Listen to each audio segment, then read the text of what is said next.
The Menscape The Podcast. Menscape Podcast with Carl.J. Ashley.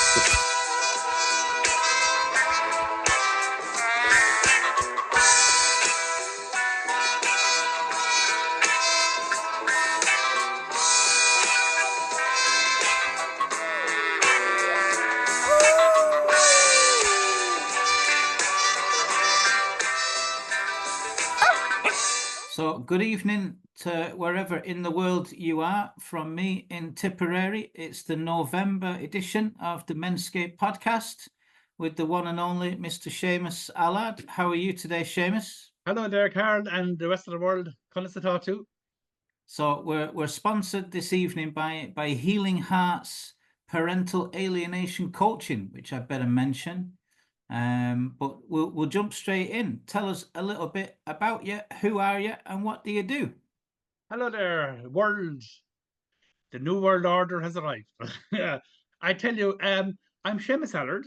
I was born James Patrick Joseph Allard, after all the saints. I live in Ireland. I've lived in Ireland all my life.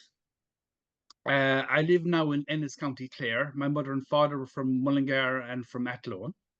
I've always been into holistic. Hello, how's it going? My mother and father would always make sure that we always ate well, drank well, and fed well. Mm-hmm. So that led me to my father.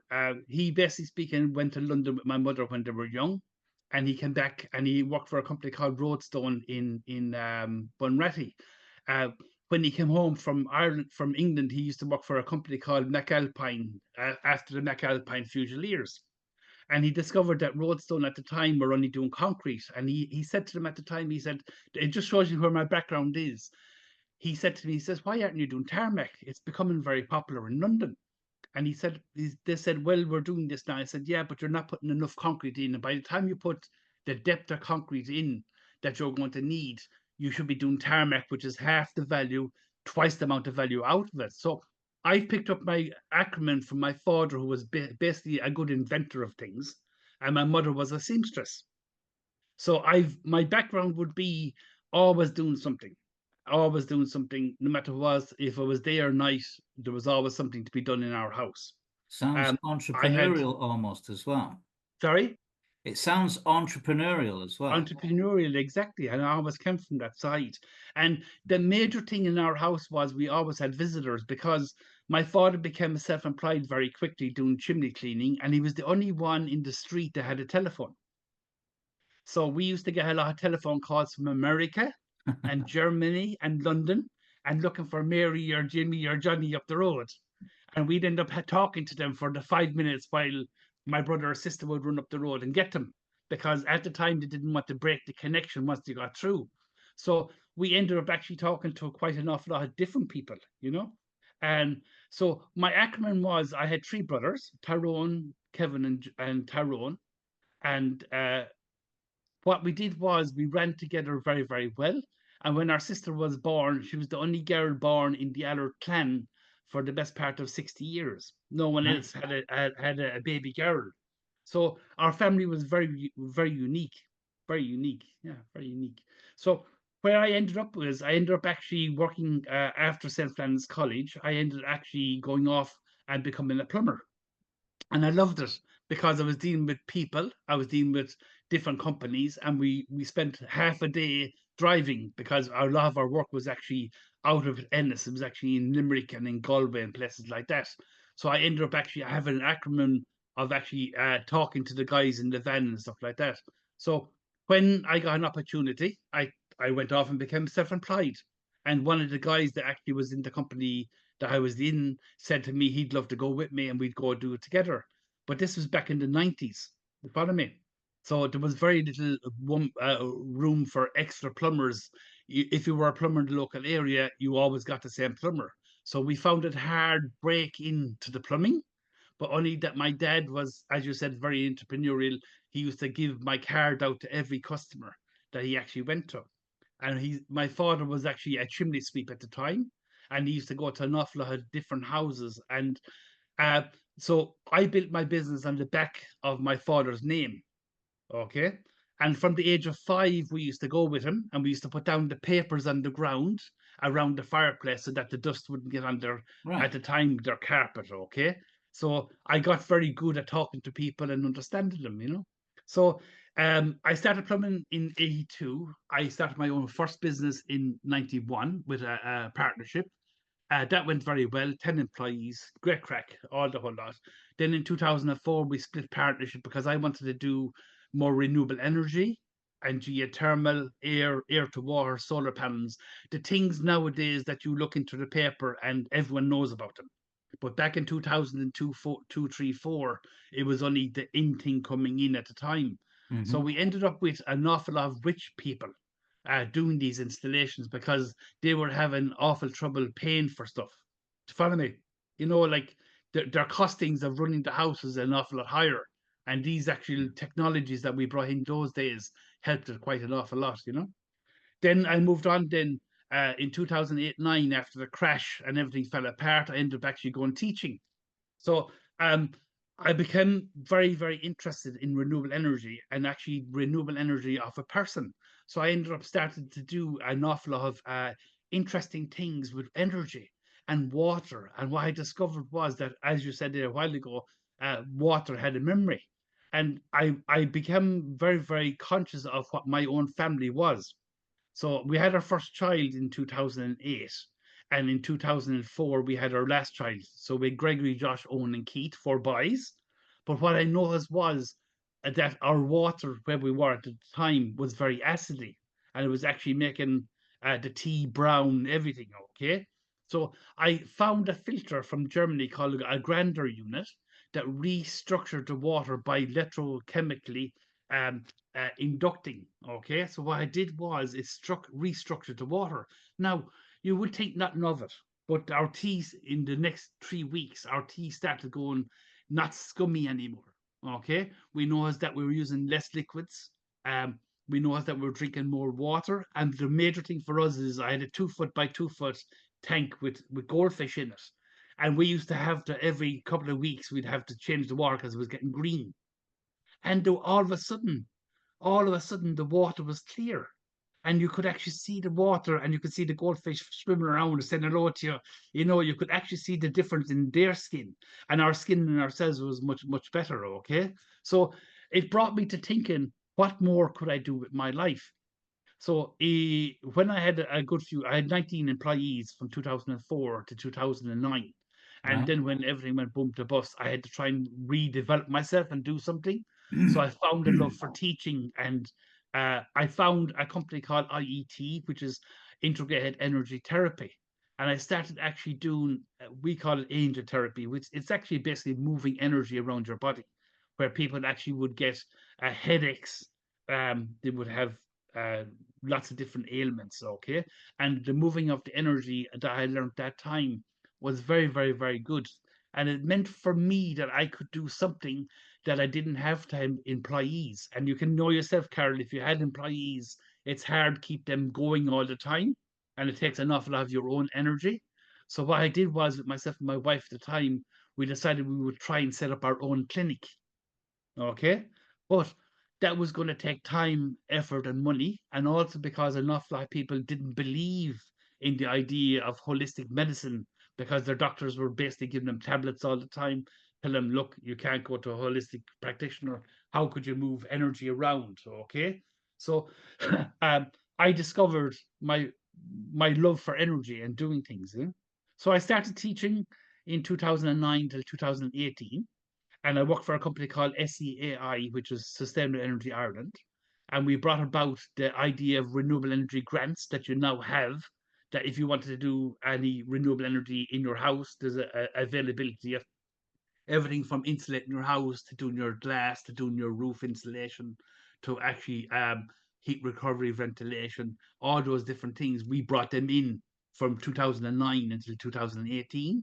But when the COVID kicked in that time, I basically lost my job because a lot of our jobs was actually class based. Yeah. And the company that I was working with, they weren't interested in doing remote learning and all those bits and pieces, you know.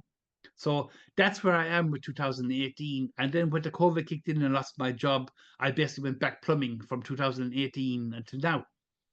Yeah. So that's an awful lot of what I've been doing.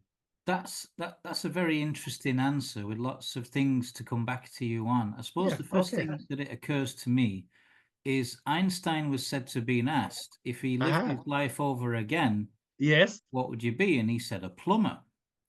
He Everyone did. everyone He needs a did. plumber because they're a lot more fucking useful than a physicist of relativity sometimes.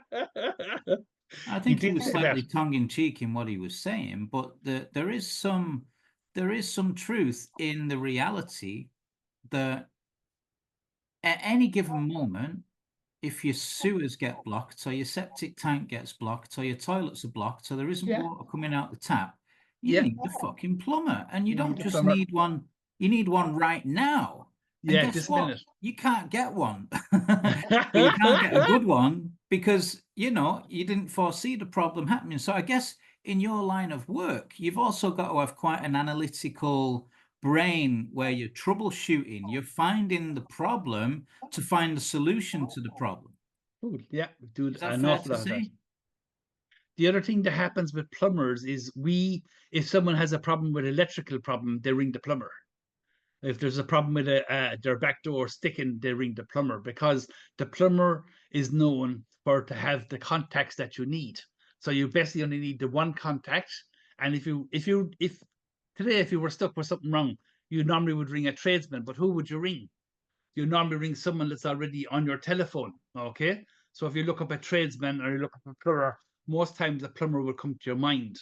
Okay. Or an electrician or a carpenter that has contacts. So I've discovered that an awful lot of people that are in trouble ring a plumber, electrician, or a carpenter for to fix out other things. Yeah, it's a To great come trade to back have. to you on the water and the clinic, as you know, one Yeah, of the guys in the group, Richard's been on the podcast there a couple of times. yes. I go into Ennis every second week to do infrared sauna, red light therapy, and get some Okay. alkaline water from one of the machines. Yeah. And it's probably, I'd say it must easily be 8 or 9 years that I'm doing that at this stage. Wow. And I would have seen the benefit in being able to have sort of pure drinking water, clean drinking water, Yeah. and what we were getting out of the taps wasn't Yeah. that. The Yeah. water's heavily fluoridated or not fit for consumption Purpose. due to all the chemicals in it. Yeah. And if you take bottled water, it's kind of it's not that it's bad, but there's just no life in it. It's kind of it could have been sat there for God knows how long, and it could have been in the sun, or it could have been, Plenty. with bottled water, you don't know where it's been, or is there any life in it and any energy in it. So this idea that you have kind of water as a living entity Yes. came Yes. through in the work of the Japanese fella. Is it Mamoto? He had an awful lot to say about water, but he was one of the first to think about magnetism. Okay, but back then, don't forget, you wouldn't be able to buy a magnet. You'd have to actually figure out where magnetic water would actually even come into place. And what he found back then was that the waterfall that was near his back door used to run over rocks. Okay, and he found that the rocks would never lime up or never go green or anything. And that's where Moto actually got the idea from, that he actually started using the rocks and actually used to pour the rocks, used to put rocks into filters and used to pour the water through the rocks. And that's how the magnetism or the remagnetizing of water actually came about.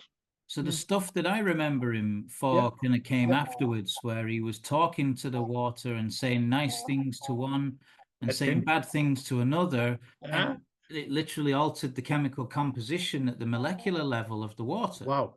Yes, of course. But see, we don't realize it. There's nine fluctuations in water, okay? Because the molecule is H2O, it's hydrogen and two oxygen, okay? But we don't mix in that there's a helium aspect of that as well. Do you follow me? And that also water has, in most cases, has a film in the outside, okay? That actually the nucleus of that is actually vibrating as well. So what you're saying is very correct. Water isn't what we think it is. And if when you fluorinate it, as you know yourself, but we have no choice but fluorinate it. If we don't fluorinate it, what happens is that the water that's not moving in the nighttime in the actual water pipes actually starts to cake up and it starts to slime up. Okay. And that's why you have to fluorinate. You have no choice at this moment in time. But we should be on the other side, knowing that it's fluorinated, we should be putting in a refluorinated filter. We call it reverse osmosis. And those units fit directly underneath your kitchen sink, where it actually takes the slime off the actual molecule and actually gives it back out to you. The only problem with them is that you have to change them at least once a year. And the filtration side of that could be €100. So you're not going to put that sort of filter into your water that goes into your attic tank. Okay. But if I ask you, when is the last time, what you call it, that you actually looked into your attic tank, you'll actually see it's all nearly limed up or slimed up, but you don't take any notice of it because it's the floating of the water passes through all the time and stops it actually causing any contaminants. Okay. But if you went into your attic in the wintertime, it's cold. But you go in the summertime, what temperature is that water? It's the same temperature as outside. Okay, it's 25 or 30 degrees. And once you reach the breaking point of water atom is 26 degrees. And once you actually break that water atom, okay, it starts to bubble a different way and starts to act a complete different way. So you can imagine here in Ireland, we're not so bad. We get high temperatures, but sure, like me, 25 or 30 is a good warm day for us. But you can imagine the same idea outside in America and places like that, okay, where they have open tanks. But what's happened there is they use pressurized cylinders and water compared to we have open tank and waters. So we haven't learned yet. Okay, that's all is wrong with us. We haven't actually learned yet. Interesting. It is. It is. I had another question for you, but it went Yeah. clean out of my head. Okay, that's fine. We No, those carried things on. happen. No, that's what it was. I was doing some work for a fella back around 2009, 2010. A lovely guy I met through selling chorus called John Heaton. Oh yeah. John had a company in Limerick called Crystal Clear. Okay. And I would go round to people's houses and give them a demonstration of, say, getting some of the tap water and then getting a couple of yolks and passing an electric charge through the water. Yes. Yes. And Yeah. what would happen was the water would literally turn green. It would show Wow. them, it would sort of froth up and then it would go kind Wow. of greeny, browny color. Wow. You saw that that's what was in your water. Yeah. You nearly You died. see the benefit of having one of those yolks that will go under the sink, a Yes. reverse osmosis Yeah, filter. reverse osmosis. Yes. And he was talking about a tourmaline filter. These days, I collect crystals, so I'd be familiar with tourmaline. But back then, Tourmaline. I'd never heard of tourmaline at all. No, I didn't hear of it either. So that was interesting for sure. Okay. So I've got a few other questions. The problem, for you. if you don't mind, the problem with electrocuting water, is that it molecularly changes completely. Okay. And if you were to put that into your body straight away, it would cause problems. And that's why in an awful lot of these cases, you boil the water, okay, to try and ascertain or do something different. You have to be careful with water because it can become very acidic to a human person. Yeah. Yeah. You just have to be careful, you know? I find that an awful lot of people buy bottled water, okay? And I know of a couple of companies out there at the moment that they'll actually put a filter and a water tap on your actual kitchen sink for €150 a year, and they change the filter twice a year for you. So it's €150 a year, okay? And that's your water for the year. It's about a third the cost of buying bottled water and much, much better for you. Yeah, just interesting. Yeah. Yeah. Somebody joked a few years ago that we'd be bottling fresh air and selling that after water. It's on its way. I was in hospital last week. I got rushed into hospital from GP referral into A&E. I had a bit of a health issue, and I remember lying there in the hospital bed thinking, all I need to do now is get outside for some fresh air Fresh air. and Yeah. drink some clean water. Be lovely. Yeah. And if there was some sunshine, get some All the daylight better. too. Yeah.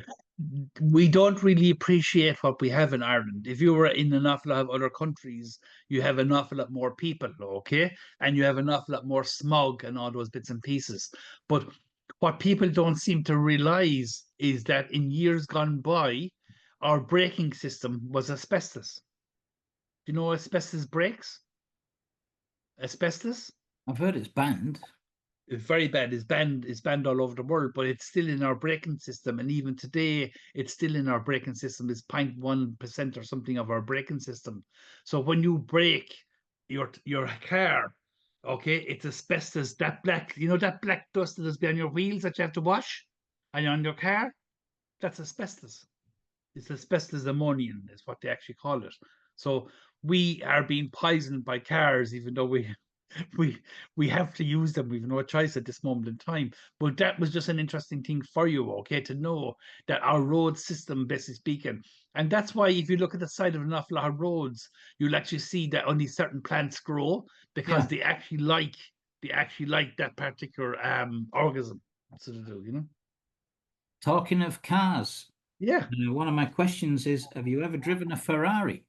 Woo! I was actually in a Ferrari above in Dublin once, okay? In Mondello. I sat into one and got my photo taken. That's as far as I got. Okay. But I'm more into a Bentley myself. Have you ever ridden a horse? I have, yeah. I tell you a good joke, if that's okay. A friend of mine said to me, "Can you ride a horse?" I said, "Come down here. We have a lovely horse below. We're only have to bind him."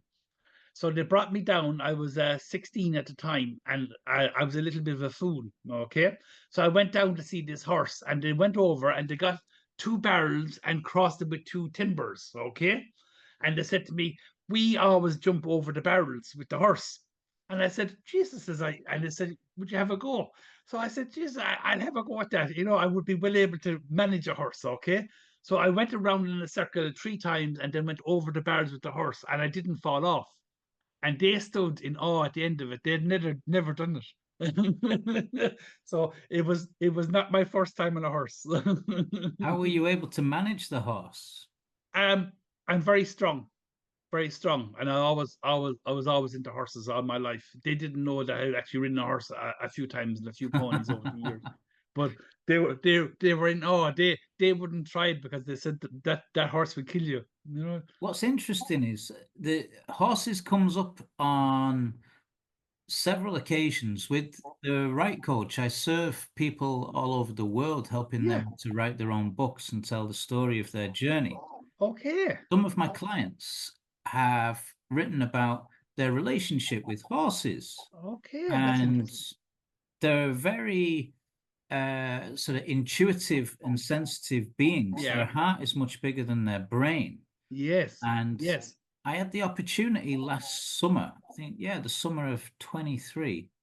It's difficult to believe it's that long ago now. A friend Year of flies. ours Year down in flies. West Cork, his partner, she does Reiki with horses. Very good.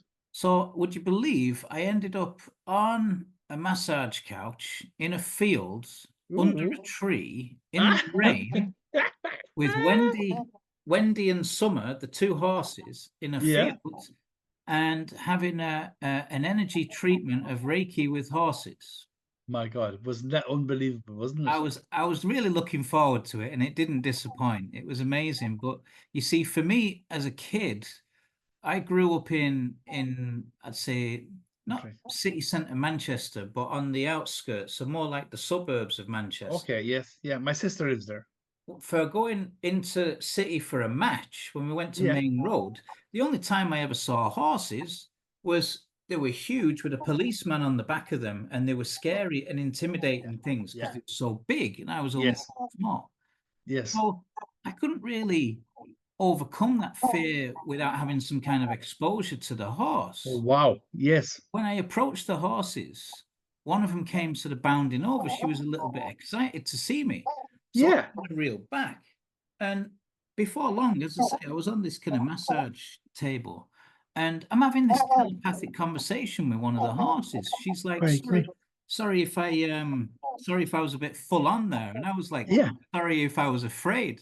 And she was like, don't ever apologize for being afraid. It's not something to apologize for. It's your natural instincts. And I'm Wow, like, it is. am I seriously lying on a massage couch in a field in West Cork under a You're having a tree, chat. having a telepathic conversation with a horse? You don't realize this. Animals are very telepathic, okay? And obviously, they recognize your telepathy. And that's something that you probably didn't realize. And they're probably telling you something that you need to know, that maybe you should be using more telepathy. Do you telepathize at all with a cat or a dog or anything? Have you a cat or a dog? I'm aware of the connection with both the cat and the dog that we have Yeah, here. Yeah. yeah. When my dad was alive, we'd literally have, we'd be thinking of each other and the phone would ring or whatever. So we knew that that connection was alive and well. Wow. Um, I wouldn't have really developed on it that much, but I have in recent times been able to develop more on the psychic development and your intuition. As it's like a muscle. It's like the more you use it, the more you The develop more it, you the have it. stronger it Yes, becomes. yes, yes, definitely altogether. And you've got it, Carol. You probably have you looked at your heritage where you actually your bloodline has come from? Have you ever looked back that far to see on maybe the Merlin side or something like that? Because that's what's coming through to me, that there's something there on that side that actually seems to actually resonance with me. I saw it there lately On the what that you side? went off and you were making your own. Remember, you were making your own is a spear or your wheel. Yourself and Dee were doing it there in the summertime. Do you remember making something at a fella that was actually a blacksmith? Do you remember doing Yes, that? yes, yes, yes. Yeah, Yeah, I watched that. I was very interested in seeing that. he's I would brilliant. think you're the Merlin energy. Have you ever looked at the Merlin cards or anything like that? Yeah, yeah. I have a book about Merlin. I was always drawn to that character in the Yeah. Arthurian legends. Yeah. Yes, definitely, definitely. You've got the energy. I know we've departed slightly from the questions, but I even went into the chipper last week on the Yeah. Halloween night. And so I leaned on the counter, and this young fella, he's seen all my rings and he's seen my beard, and he's like, Yeah. "Are you in fancy dress for tonight?" And I'm like, "No, I'm going to look like this tomorrow." Yeah. And all the other fellas knew me, so they knew that I looked like this all the time. But All the he time, was of only a young course. fella, and he thought I was dressed in fancy dress as Harry Potter, Dumbledore, or Yeah. Gandalf, or something like that. Well, I would think when I met you the first time, don't forget I only met you when I done the course with Dee and the bioenergy course. Yeah, And was my first time to meet you. And she was always talking about you and your energy and what you were doing. And she mentioned that you were a book writer and that you were helping people on books and stuff. And yeah. I said to her, I'd love to meet you. And when you actually came in the door, the first thing that hit me was the Merlin magic hit me straight away. The Merlin Okay. energy. And Yeah, it was fantastic to actually meet someone of your energy coming into D at that particular time. It was like a holy moment, I think is the best way to describe it. it's very kind of you. Thank you. Yeah. Yeah, just let you know. Just let you know. Yeah. We do So want to. back to my questions. Okay. Have you ever jumped out of a plane? I have. I done 1 week, one friend of mine started doing a charity and she had very little money. So I said to her, I said, I'd give you a little hand. And she said, if you could think of something. And I said, why don't we do a tandem jump out of an airplane? And she says, are you off the head? I said, no. I said, I was 36 at the time back in 2004. And I said to her, being honest with you, I could get 5 or 6 of my friends to give a hand. So I rang a few of my plumber friends and said, we'll do it straight away, no problem. And I said, we have a couple of electricians and a couple of carpenters. I got 26 people to Wow. do a 10,000-foot tandem jump out of a good airplane, okay, over a weekend. And we raised 10,000 euros for it.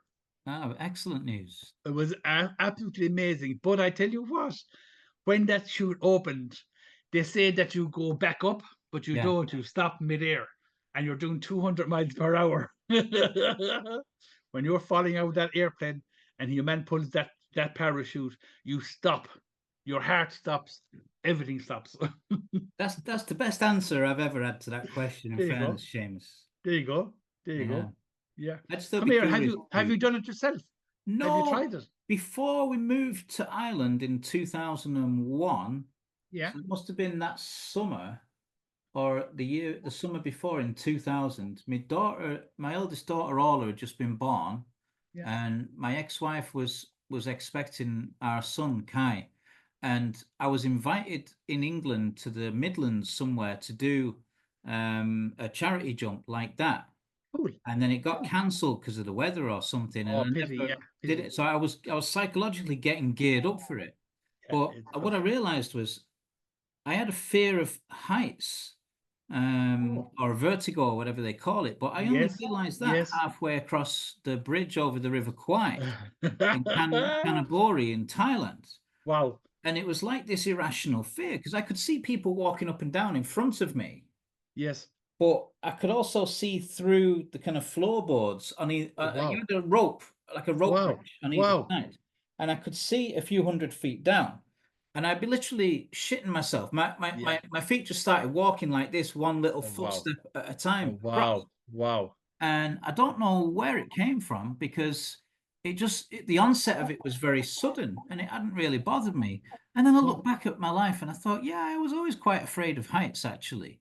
wow. So I don't Wow. know why I was thinking of jumping out of a bloody plane. I probably changed my mind halfway up. I was never Well, good I at tell roller you, coasters and stuff. I prefer I my that feet on the ground, should we say? yeah. Well, you can't beat a good roller coaster. I don't care what to say. Yeah, I don't care what to say. You're better off to be on that. They have a thing called Dragon Can out in Portugal. I was on it. It frightened the living hell out of me. I don't know if my pants was good after. Dragon Can is what they call it. It's very, Dragon very good. can. Dragon Yeah. Can, yeah. I It's remember one of the doing one in fastest. Florida in Disney World in Oh yeah, 2011 in the Harry Potter world, and that was enough yeah. for me. And that was a kid's fucking roller coaster. I Yeah. was there. Yeah, it was. So, have you ever walked on hot coals? Is another one of the I questions I tell have you, here. I tell you, a few of my friends have said it's one of the most invigorating things that have ever happened to them. And on two different occasions, I was supposed to do it, but it was raining so wet that they couldn't actually get the coals going. Okay, Third so time, a lucky friend of mine charms. called Edmund said the next time he's doing it, I'm going. So Very I was good. hoping to do it. Bob Proctor, do you know Bob Proctor? Yes, I'm familiar with Yeah, him. yeah, and Brian Tracy, all those, they all do that. And they do it for their clientele to show you what is possible, okay, out of the impossible. Yeah. In the context of mind over matter. Mind over matter. Yeah. And they reckon if you can do that and get past that, you can get past anything, any influence after that. And that's where Bob Proctor and that. Bob Proctor sent out a message one day and said, I'd love to meet you in my kitchen one day. But he was looking for 40 grand. So, have you jumped out of a plane, rode a horse, Yeah. driven a Ferrari? Have you ever been abducted by aliens? No, but I believe I am an alien. And I think all of We us are all are in a aliens. sense, aren't we? Yeah, we all are. We are, whether we like it or not. There's no way you can live in a galaxy, a universes, okay? Subplutonic is what we're considered to be. There's no way that we can be by ourselves. I can't envision a world that has aliens, okay? That don't look much different than ourselves, okay? But I would think that we've been fooled for quite a long time, and I don't know why. I think that we're put here as prisoners, that we actually have caused so much damage in the galaxies of other places, and that we're actually put here to a behavior pattern. Is that the best way to describe it? Like Australia, Or New Zealand or one of those places. quarantined for. Yeah, that's interesting. Yeah. What have you heard of Zechariah Sitchin and Yes. All the lads. the Yeah. work he did on the Sumerian tablets Yeah, and of the course. Epic of Gilgamesh and Yeah. The Enki and problem Enlil? the problem with a lot of this, okay, is that it's always been there, okay, but just it's only with the invention of the internet in the last maybe 15 or 20 years that we're actually getting to actually see what this looks like, okay. Now you can talk about this till the cows come home, but the difficulty is that the information has been kept there and has been kept away from us, but only because it was in paper, it was in a file, or whatever you want to call it. Now, with the invention of the internet, information technology, and as well as that, then the idea that we want to find these informations, this is the only reason now why we're actually getting it. Before this was always available, but just wasn't only available to the chosen few, as we call it. So Yeah. interestingly, your man Billy Carson was Yeah. talking about the cuneiform tablets are online. You can Yeah. get them translated from I think it's Assyrian or whatever the precursor to Hebrew was. Would be. Yeah. And Yeah. long story short, the idea is that there was a race of beings called the Anunnaki, and they had the knowledge to genetically create the human species as a subordinate slave race to help them mine gold, which they Okay. would then send back to the world that they came from To try and heal it. To try and heal it. to fix the atmosphere. They needed gold at an atmospheric level. Yeah. The problem that they had back then, from all the tablets that I've rang, okay, or read, it's because they didn't want anyone else to have access to it. And because Earth is basically a gold mine, okay, something I showed you there lately, okay, is you know what white gold is. You know yourself, you go to get a ring and you're getting married, you get a gold ring, okay, which is gold, okay, but that's what they call polished gold. Yeah. Okay.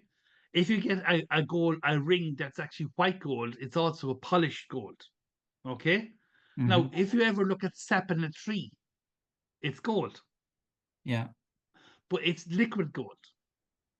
Okay. And liquid gold is mined by our vegetation here on Earth. Okay. So if you were to look at it as in a molecular structure, okay, and you were to look at rain falls at the outside of a tree, it goes into the ground. How does it get from the ground and from the earth into the tree to make the tree grow? There must be something there that actually drives it. Okay. And what actually drives it is gold. Okay. So our earth, when it was actually formed back in those millions of years or billions of years ago, the whole outside of the earth would have been a gold fountain. Okay. Just that we see gold as a gold color. We Yeah. don't see gold as iron and lead and all that as different colors, but it's actually all a golding. Okay. And there's very little places in the universe that seemingly has this golding. Okay. So the machinery that would be brought about by the Anunnaki at that particular time could only use particular chemicals. And that's why when they found Earth in particular, they said, wow, we've got the solution to our problem. So if you ever look at a solution to a problem and you make it worse, because what happens is they probably hadn't enough ships to bring it away, and they probably hadn't admitted of actually getting it out fast enough for to fill up their ships because they needed it more and more. So that's where that actually comes from. So how we actually know that the rings of gold is in a tree is if you cut a tree down, you'll actually see lines of gold all round. Okay. But what you don't think is that it's gold, because we're used to gold rings as being a solid gold. Okay. Versus as that. Now, if you picked up a blade of grass, okay, it's green. But if you pick up the root of a grass, what color is it? It's white. Brown. It's white. White. It's white. If you take a blade of grass as it comes up off the ground, it's actually white. It only turns color as it's hit by the sun reflection, okay? Yeah. And the sun energy that hits our earth here is green energy. And that's why its photosynthesis turns it to green. Believe it or not. Yeah. And the photosynthesis is actually green, gold, light. Isn't it amazing, Awesome. isn't it? Yeah. Yeah, and our root vegetables like potatoes and turnips and all those things are basically gold. Okay, it's actually gold. And if you look at freckles on a person, that's actually a lot more gold building up in particular pores on an actual human. And in Ireland, we've got an awful lot of that actually happening at this moment in time. Yeah, I don't doubt that you've been abducted by aliens now, Seamus. a few Huh? times, like us all. Have you ever the only thing is they didn't know what to do with me. have you ever done public speaking? I've done quite a lot of publicity. As you can see, I'm quite good to speak. Yeah. What I would you was speak in about? pardon? Where would you go and what would you speak about? When renewable energy was not there back in 2008, 9, and 10, I ended up working, as I said, with a company called SEAI, Sustainable Energy Ireland. And at the time there, we had a learning problem that we couldn't teach plumbers, electricians, carpenters, the new ways and the new technologies. So I was asked by Clare County Council would I do a speaker emporium below in their council offices and on renewable energy and the new technologies that were coming and how we were going to face them and how we were going to teach the apprentices and how they were going to actually teach their people. Okay, so I ended up actually becoming very much into public speaking at the time. Um, the name of the company that we were dealing with was a government one sent to us by the EEC or European Development that time on the Da Vinci Code. So, okay, so the Da Vinci at the time gave 3 million euros into the EEC, as I call it. Okay, and we ended up actually with a thing called renewable energy skill nets.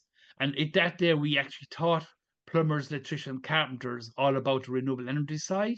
And because I had actually done training on it, I became their lead speaker. And then I taught other plumbers, electricians, carpenters how to speak to other plumbers, electricians, carpenters. So we developed a speaking network and it became very, very good.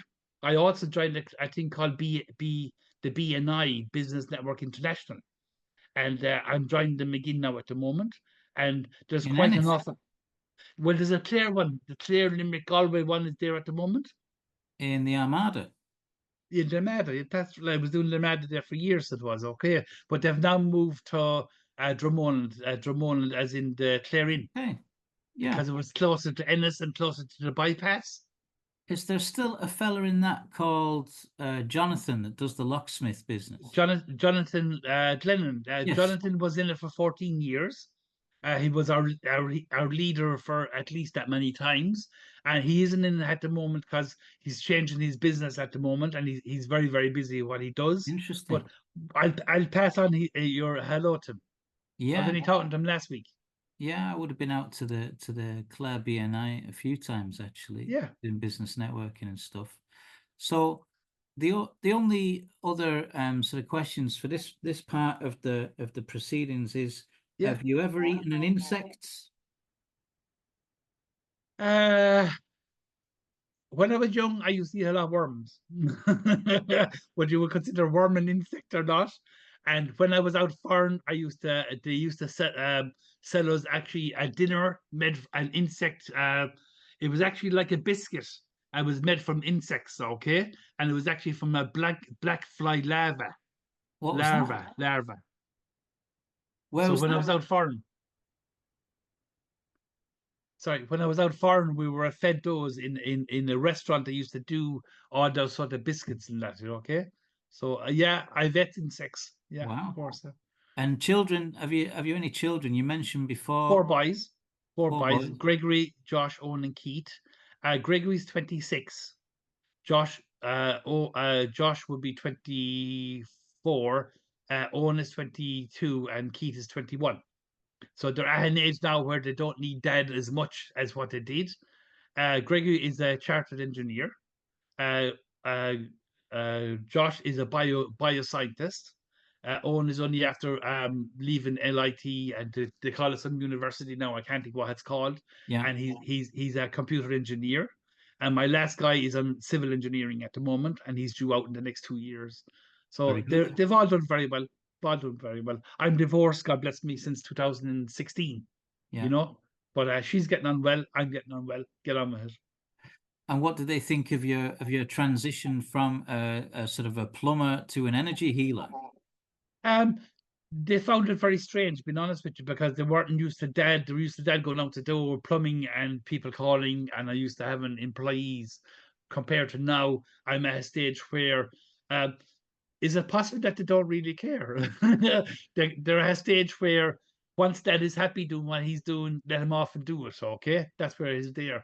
I'm dealing with a lot of companies at the moment around the world through the BNI, And I've come across a company that works out of London, and I've after been offering 3 months basically biohealing center that they want to set up in London, and they want me to run it for them for 3 months just to see how it would work out.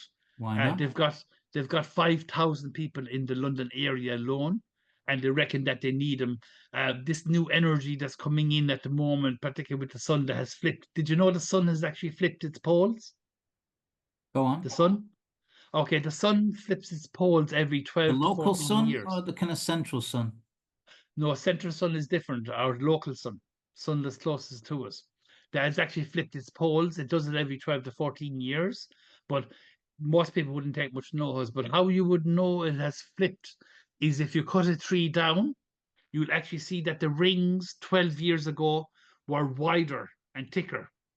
Okay, so you'll actually know that there was something major happened, and actually the rings on the trees actually go differently. Okay, you'll also notice at this moment that your hair is growing faster, and that your nails, maybe you've noticed that your nails are gone very crystallite, and that they're actually growing very, very quickly. Have you noticed that at all? Unfortunately, my hairs and my nails always grew fucking Fast. quickly, Seamus. I literally go and cut them and they need doing the following week. It's like, it's not even funny. Yeah, it's not even funny. Yeah, that's what happens to some of us. Yeah, that's what happens to some of us. Yeah, of course. Yeah. So the new energy that's in is actually affecting quite an awful lot of people. Um, a lot of people that are on the healer side, depending if they had Reiki, IET, bioresonance into healing, sound healing, all of those are being hit by the same wave. But it's how they actually approach the new energy healing that's coming, whether or not they are going to continue doing what they're doing. That's what we So is actually this found. connected with the supposed ascension to 5D, should we say? Yes, yeah. We've been in 5D for quite an awful long time. They talk about ascension from 3D to 5D, but we're actually into 7D at the moment. We've actually moved past 5D because you can't just create 5D and say that's it. Do you follow me? You can't just say we're in 3D, we're going into 5D, and that's the end of it. Someone always has to be on the next level ahead of us, and some of us could be on you spoke of alien insurrection and stuff. They would be coming into us on maybe 13D or 12 or 13D. Okay, so we are only just now getting the effects of actually the end of 5D. Okay, so we're actually gone through 5D. We're out the far side of 5D, and it's very good that you're able to speak about it. An awful lot of people wouldn't even understand it. Okay, but 5D in dimension means that you vibrate at a higher dimension. You'll also find that your body has actual changes in it. Okay, and the reason is because you're getting hit by different fluctuations coming from the galaxy. Our galaxy is floating through a different area now than it has been floating for in quite a long time. You could say we've been moved into a particular place to make this work out. I didn't feel a thing. It didn't happen yesterday. That's the only problem. I didn't feel a thing. My experience has always been that we're on a flat, stationary plane and it's Yeah. emotionless. And to Well, be it was. honest, what I find interesting is Yeah. we were all pulled into a primary school at whatever age. Yes. And we were 5. shown a blue ball and Yeah. we were told this is where you live. And Yes. then we were shown Mercury and Venus and Neptune and Saturn and Jupiter and all the rest of it. And Yes. we were told you're in the middle there between that 3 one out. Yeah. and that one. So we never even thought twice to question it. We just accepted it. Okay. But if you're told that you're living on a sphere and that you're hurtling through space at 100,000 miles an hour and At that least. it's spinning at 10,000 miles an hour or some shit Yeah. like this, Yeah. if I'm asked to believe that when my Yeah. experience is that we're on a motionless flat plane, then if I was to believe that, then I'd be very prone to believe in almost anything that was Yes. contrary to my experience. Yes. It's almost like a form of gaslighting. Yeah. Almost. Yeah. What the if you were to look at the planets when we're showing on a piece of paper, we're showing it flat as you call it 1D or 3D, whatever you want to call it.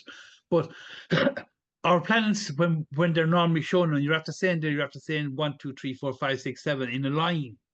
But we're not in a line, and they're all flying at different speeds and at different times and at different angles. Okay, that it's nearly complete inconversible. It's impossible for us actually to understand why we only understand that we're on one plane doing the one thing at the one time. Obviously, in years to come, it's going to be told to us exactly what way things are going to happen. Hopefully in our lifetime. Hopefully in our lifetime.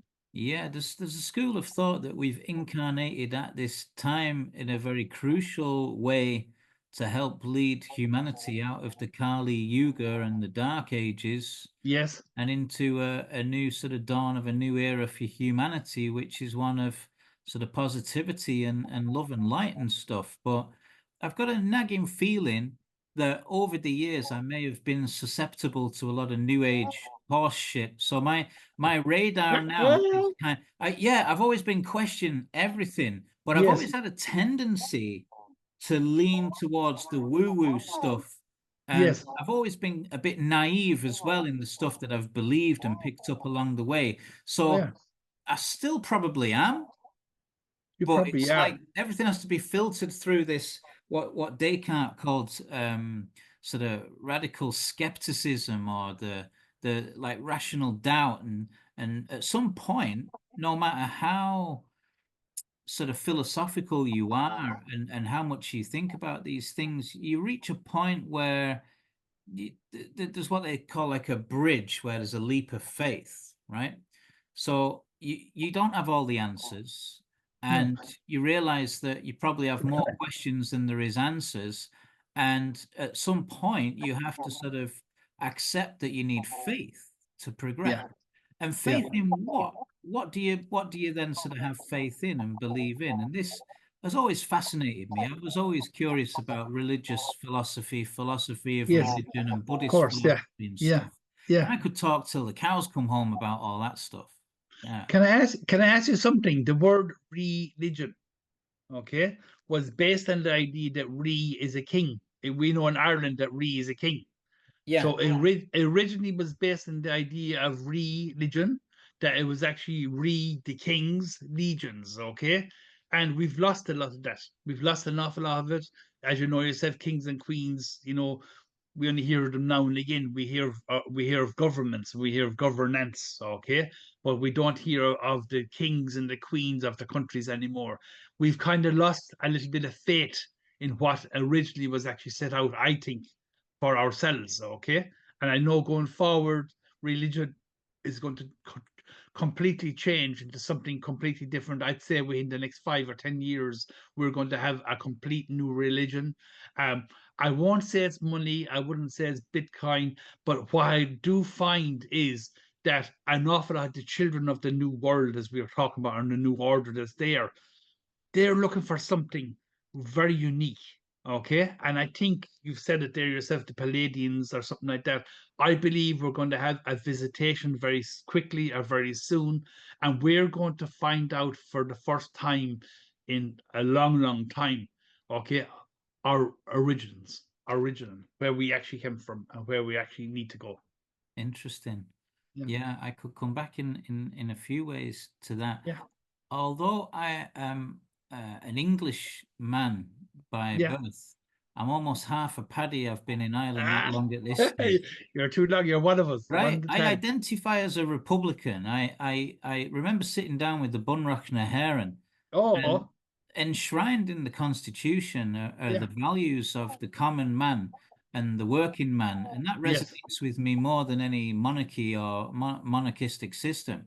Yes. But there's definitely something in the whole idea of bloodlines that descend from either Jesus the Christ or even before that time and into the modern man. And how do you explain different blood types like A and B and AB and O and all this stuff? There's a lot we don't know still. Originally, the bloodline here was blue because we had no, if that's the best way to go, very little oxygen here. not until the trees started to grow and stuff like that. And that's when our blood started changing. The hemoglobin in us started being oxidized. So that's where we would consider that ourselves would have been blue bloods, and that's why we're revered in the galaxy. Okay, I've been blue bloods, and you're looking at your vein there at the moment. I'm looking at the blue. Being a Man City supporter, I've always been a blue blood, Seamus. There you go. Yeah, but if you look at your blood, you'll see that it's blue and red. You've got veins and arteries, and you'll see that we still have from very very old days. The blue blood is still within our veins. Yeah, interesting. I'm worried that we're running out of time, so I'm No going problem. to skip No problem. straight to: have you ever cheated death or had a glitch in the Matrix story? Has anything happened that's had you to rethink the whole meaning of life? It's an old story, but at this stage here, I got married. My first wife, we got married in 1990, and she died in my arms in 93 in a car crash. Sorry to hear that. No problem at all. But she was pregnant at the time with our first child. Okay, she was 3 months pregnant, and on that evening that happened, we were on our way to tell my mother that we were pregnant. Okay, but no. I got knocked out. Okay, and I reckon I died that day.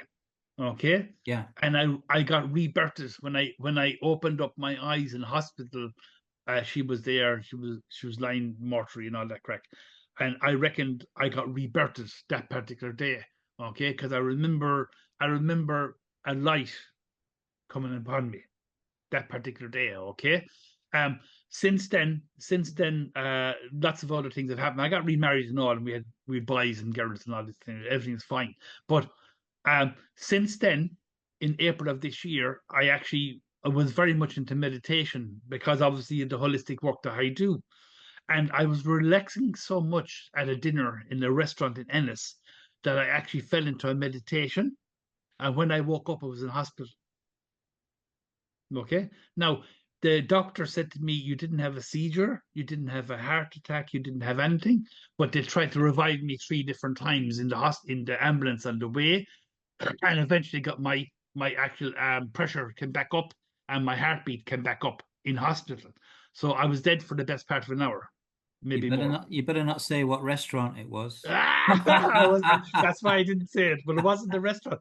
But the doctor came back. So to what me happened afterwards. to you? Did they tell you? Was it Yeah, just, there was no explanation for it? Wait, you hear the doctor had 7 people standing around me, okay, when I woke up, okay, and he was explaining how this guy, okay, it wasn't a seizure, it wasn't an aneurysm, it wasn't a heart attack. He said he couldn't put it down what I was, and at the time I couldn't talk much. But 3 months later he came back and he rang me up. He said he's still bothering him what happened, and then he says to me, he says, by the way, he says, are you into holistic medicine or doing that? I says, yes. And he said, tell me. So I explained to him that I was after doing a D's course, the bioresonance course, okay? And I had actually learned to meditate. And he said, that's what happened to you. He said, you went into a deep meditation state, okay? And I said, I didn't feel it. He said, did you feel like you were relaxing into a deep state? And I said, I did. He says, thank you. He says, you're after saving me a lot of writing. So the doctor was an Indian doctor, and he was the head doctor below in the hospital in Limerick. I can't know what you call it, the University Hospital. And he said only 3 times in his lifetime has he ever come across it. Okay. And he says, all that happened to you was, so he told me, he said, I'll warn you, he says, try not to go into such a deep state at night or daytime when you're around. Okay. So I explained to him that at nighttime I go into a deep meditation to go asleep because there does be so much energy and stuff going on and flowing. So he maintains that I go to a very low, that my actual heartbeat mightn't stop, but slows down. And only when I wake up in the morning does my heartbeat start back up again. Isn't that amazing? That's fascinating. Fascinating. Absolutely fascinating. Yeah. That's one of the best glitch in the Matrix stories I've heard. Thank you. And I have a few more. I loved what you did tonight. Thank you very much for the opportunity. I hope we didn't bore anyone to death. Hang on. I've still got another couple of Well, questions have you? I didn't realize. before you disappear. Yeah, cool. What are your favorite books? Is there any books that you've read that have changed your life? And are there any books that you'd recommend to people, for anyone who's watching? I would highly recommend Aldlore, aldlore.com, ALGLORE, aldlore.com, ALG. GORE. Oh, Al Gore. Al Gore, yeah, algore.com. Okay. He has written quite a lot of books, but the books that he's written are very much into the idea and concept that we as a human species has to do something for ourselves. We can't be expecting someone else to get up off our ASS and do something.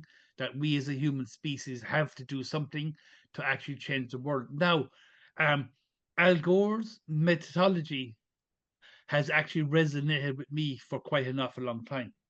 Okay, are you As in the looking up there? Yeah? politician.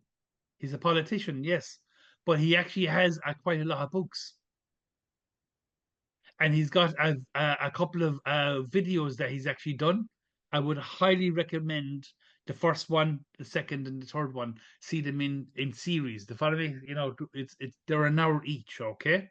Now, Al Gore ran for the presidency of the USA. That's right. Yeah, I remember Yeah, the he name. did. Al Gore ran for it there, and he nearly got it, but he didn't get there. And a lot of people reckon that he didn't get it because he was very much against petrol vehicles. He wanted renewable energy. He wanted all those bits and pieces brought in as much as possible. So an awful lot of people looked at what he was actually talking about and what they were bringing in. And if you were to look at the Japanese, there's a company called IHI, if you'd ever want to see it, okay? IHI Japan, okay, organization. They went off and looked at what he was doing, and they now employ 30,000 people and 195 companies internationally on what Al Gore was teaching back there in 1999. They actually have 195 companies working on what he actually was talking about at those days. Okay, so Al Gore for me would be up there with Jesus. I mean, he definitely would be something to do. Another thing that's out there that most people don't do is they should look at what they call the energy of life, your life flowing frequency of your own body, and what you actually put into your body. We call it food to medicine. Okay. Yeah. Okay. So instead of you taking tablets for a headache, there's a particular method that you can actually use. I'll show it here if you want me to show it. It's called 1, 2, 3. Yeah. You put your two fingers in the middle of your forehead, you put them to the center of your head, and you tap it with the top of your head there. And that actually stops headaches within a few seconds. Okay. Sounds useful. And It's has that got anything to do with Al Gore? yeah, yeah. No, nothing to do with Al Gore, but just interesting there. A lot of people get headaches nowadays, and Yeah. that's a very fast way of just changing it. The other thing as well is that I think called tapping.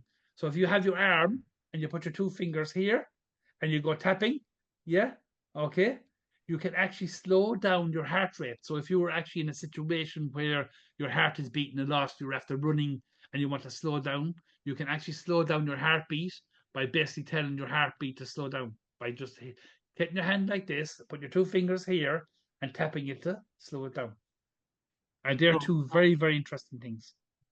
was that from a book, or is that a book you're recommending, or? It's called the Tree of Life. Okay, but what the Tree of Life they were showing was an actual person, Tree of Life.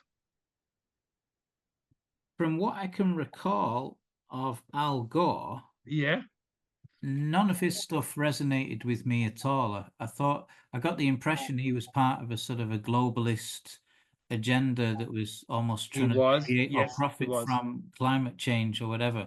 So I'd be He was. interested Yeah. to look at his stuff, and if if I'm open to having my mind changed about things like that.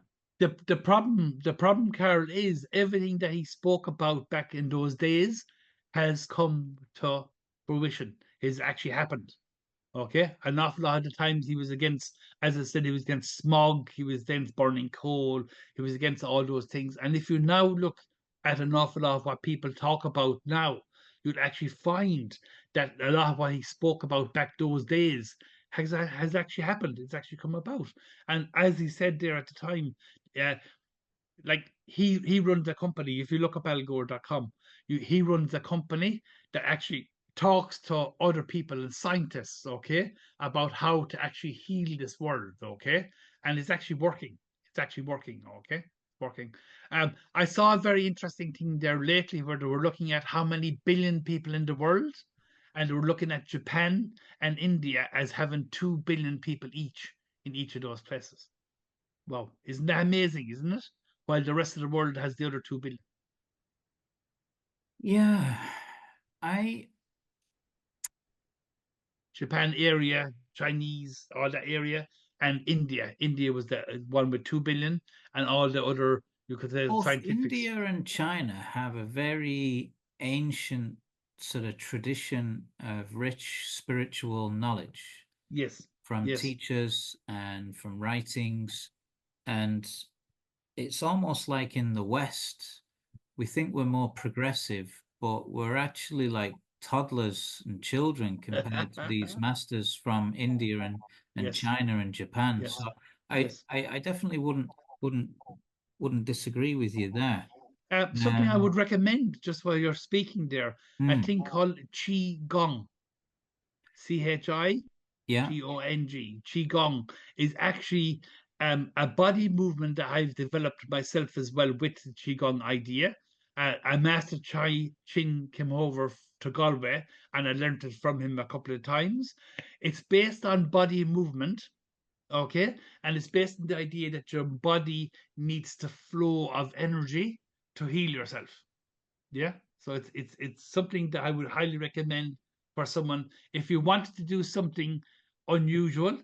Okay, look up qigong. I wouldn't say I want to look to do something unusual, but in the Yeah. morning I go out for a walk and I talk to the dog and I talk to the cat and I talk Of to the course. birds Yeah. and Cool. I Cool. don't really throw too many shapes, but I'm sure the neighbors think I'm a bit of a whack job, you know? You probably wear a dark cloak with a hood, do you?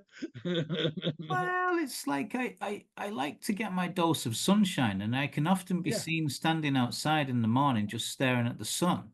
Yeah. Beautiful. Yeah. So I Beautiful. don't doubt that they Can drive past and think, "Oh, that weird fucking wizard-looking fella's at it again." Like, can no, I ask you something?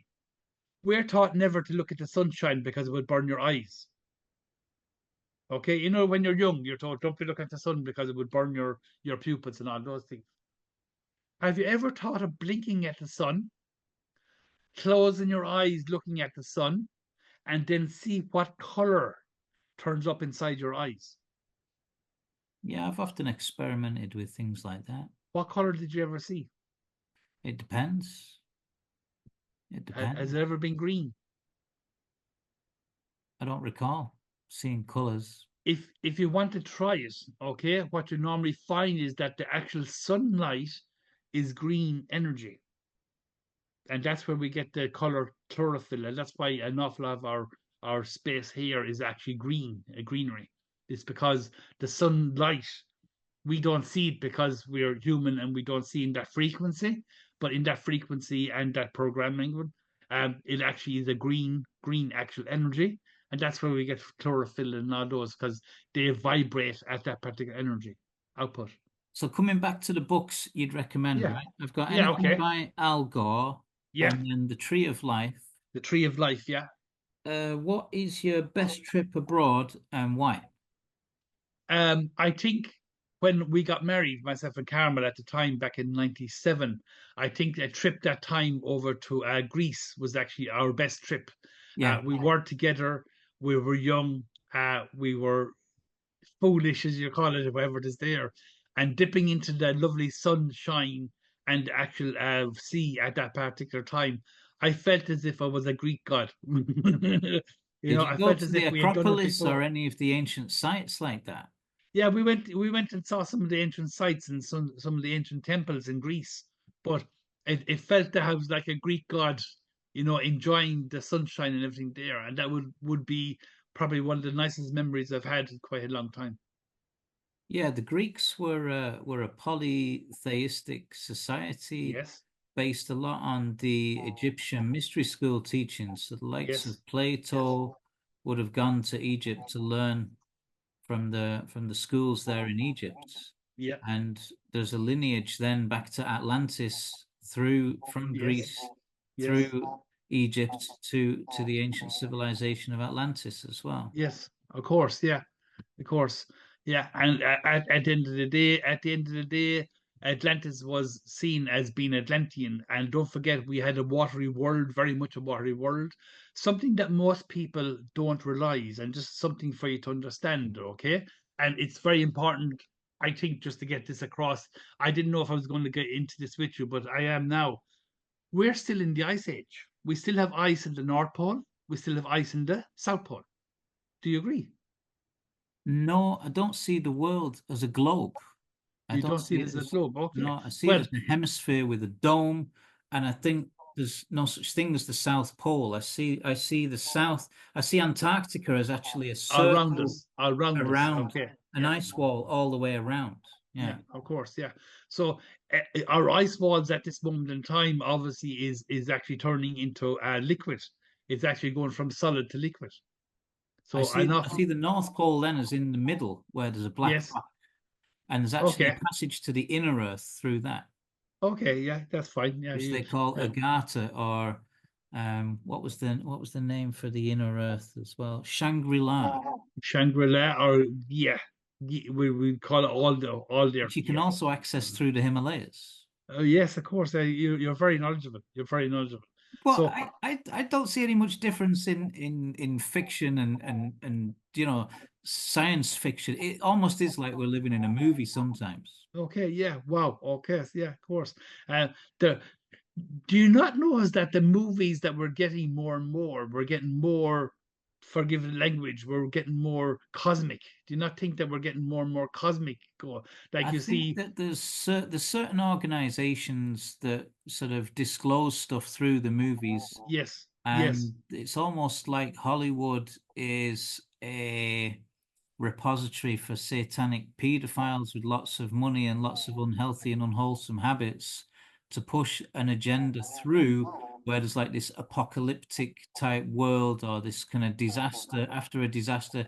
And I don't think they're going to win. I think it's going to fall flat on their faces, and I think, okay. God wins and Hollywood will burn. Yeah. Yeah, things will happen. Things will happen. But like I mean, the invention of the television, they're saying at the moment around the world, they can't keep in stock 56 to 65-inch televisions. The televisions are getting bigger and bigger and bigger, and they reckon that they want to make it as much life size as possible. Did you notice that? I stopped watching television about 15 years ago, and it's Did not you? bothered Go me one away. bit. Yeah, I enjoy it. I enjoy it. I enjoy the TV. Enjoy the TV. The Yeah. only program I miss is it was a program called QI with Stephen Fry. I used to enjoy that, as well as Blackadder and Only Fools and Oh, Horses. Blackadder and the lads. Of course, it was always good. Yeah, you like those type of movies. Yeah, of course. Yeah. Faulty Towers and Only Fools and Horses. Of course. Yeah, Original and the British vet. comedy. What was the one with the vet? The one with the vet. All. I can't think of the one that was the one there with the vet in it. He used to be always driving the car. I used to always getting it. Um, I can't think what it's called. It's an All English one. All creatures right. great and small, All right? creatures great and small. Yes. Yeah. Yeah. One of my favorite ones. My favorite when I was growing up was obviously Laura Ingalls. Yeah, do you remember that Little House in the Prairie? No, You no. never had that one, no, no, Little House in the Prairie. They did, but I just didn't. The stuff I remember watching, like when we had TV as kids, it was usually like just BBC One, BBC Two, ITV, Yeah, and then around the early 80s they had a thing called Channel 4, which yes, was revolutionary, of course. And Yeah, as kids we'd sit down and we watch the programming and we watch all the ads in between. yeah, of course, and sing the songs. And it was like there wasn't much in the way of variety. Sundays were just so dull and boring.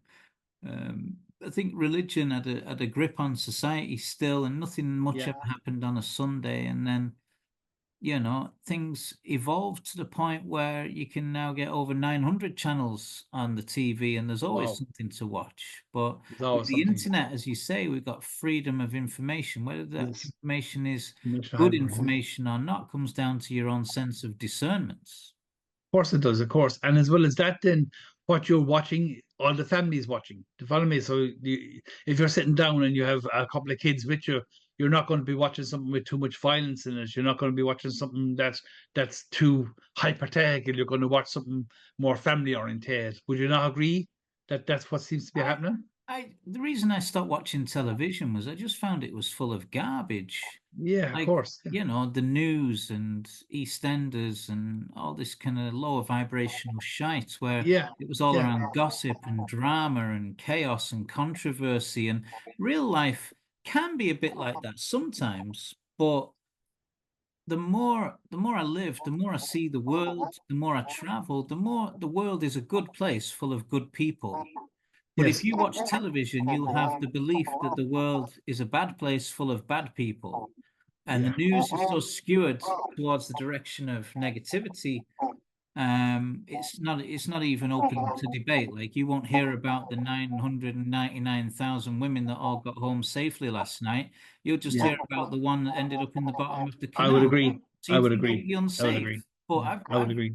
I've been on the other side of the world and had to rely on the kindness of a stranger and not just once either. And I think we can all relate to that. The this idea that you pay it forward. So if you're a half decent human being and you seek to be kind and compassionate to other living beings, Yes. there's more people like that out there. Wow. Yeah. You They don't are get that. there. You don't get that Yeah. from the news or television. You get that from lived experience. You do, of course. Also, sometimes the groups that you're in, like a group you're in with yourself, like with the lads, that were on here, that's absolutely fantastic for a person like me to be able to actually see what other people are doing. That's completely different than the norm. And that's one thing I just wanted to say to you that I'm so happy to be part of the group and to do what we do. It's fantastic. Yeah. Well, all that remains for me is to thank you for your time and to give myself and the other gents in the Menscape group an insight into who you are.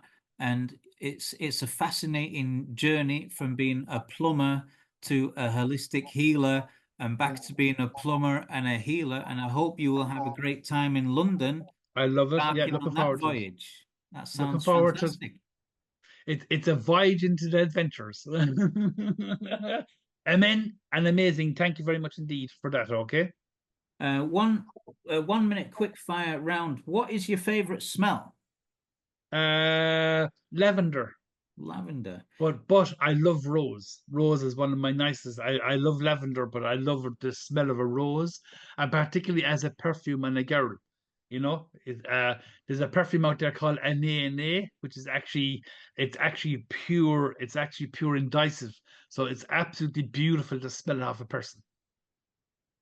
What's interesting is if you have any sort of mystery school knowledge, when you Yes. study the spiritual laws and the metaphysical laws, Yeah. it gives you an appreciation of something like a red rose in the physical world. Yes. Is there anything potentially more beautiful than the scent, the sight, even the taste, even the smell, and even the touch of the red rose? Absolutely Beautiful. the most beautiful Absolutely thing in the gorgeous. world. Yeah. Absolutely gorgeous. You couldn't. You have to know when you go into a flower shop. And you know what? A lot of guys don't go into the flower shop anymore. They don't spend just 5 minutes going in getting a nice rose, as you say it yourself, for their wife or the girlfriend or their mother. It's something that I would highly recommend. And when you're in there while you're waiting, smell the flowers. Dee says hi as well, Seamus. Yeah. Yeah, she said to give you a shout. So Okay. Cool. the last thing is a 1 minute quick fire round. I'm just going to throw these at you, whatever they mean to you. Aldi or Lidl? Little England or Germany? England. Sunset or sunrise? Both. Blonde or brunette? Oh, definitely blonde. Manchester or Liverpool? What's it? Manchester or Liverpool? My sister lives in Manchester, so I have to say Manchester. Brown or pink? Pink. Kerry or Dublin? Kerry. Spots or stripes? I'm a spotman. Gardening or gym? Gardening. Boccherini or Echo and the Bunnymen? Last one. Sun or moon? Sun. Emerald or ruby? Emerald. Silver or gold? Silver. Beer or wine? White. Meat or cheese? I'm a meat man. Salt or pepper? Salt. And finally, forest or beach? Oh, wow. I would say beach. So I do my best work there. All that remains is for me to thank you for your time, sir. It's been Namaste. absolutely fascinating chatting to you. Thank you. Thank you. And we'll leave it there for now. Thank you. Slán, everyone. Thanks very much for listening.